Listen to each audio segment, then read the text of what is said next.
একটি পিকনিকে এসেছিলাম ঢাকা থেকে লঞ্চে করে। আমাদের পিকনিকটি ছিল যে লঞ্চের মধ্যেই, লঞ্চ দিয়ে আমরা যাওয়া আসা করব এবং লঞ্চের ভিতরেই খাওয়া-দাওয়া সবকিছুই।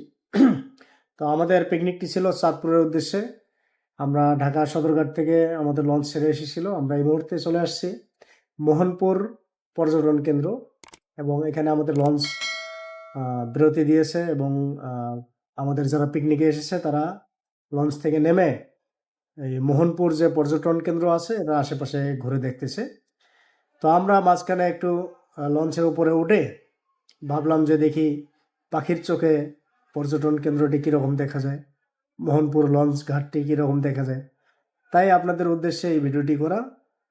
ধন্যবাদ সবাইকে। ভালো থাকবেন।